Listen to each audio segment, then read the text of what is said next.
അപ്പോൾ പച്ചക്കറി എല്ലാം അരിഞ്ഞു കഴിഞ്ഞു.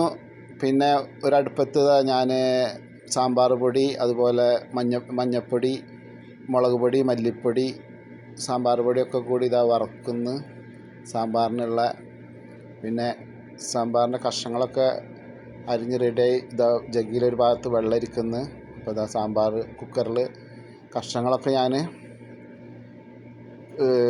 എല്ലാം കഴുകി വൃത്തിയായി നുറുക്കി എല്ലാം അതിലിട്ടിട്ടുണ്ട്.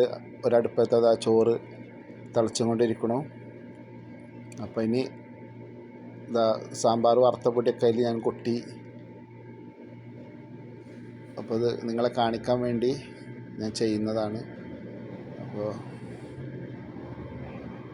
രണ്ടാം ഘട്ടം സാമ്പാറിൻ്റെ തുടങ്ങി. അതുപോലെ ആ ചട്ടിയിൽ കുറച്ച് വെള്ളം ഒഴിച്ച് ഇതിൽ കൊഴിക്കുന്നു. അപ്പോൾ ഏകദേശം സാമ്പാറിൻ്റെ കൂട്ടൊക്കെ ഏകദേശം ആയിക്കൊണ്ടിരിക്കുന്നു. അപ്പോൾ ഇനി ബാക്കി ഭാഗങ്ങൾ അടുത്ത വീഡിയോയിൽ കാണാം.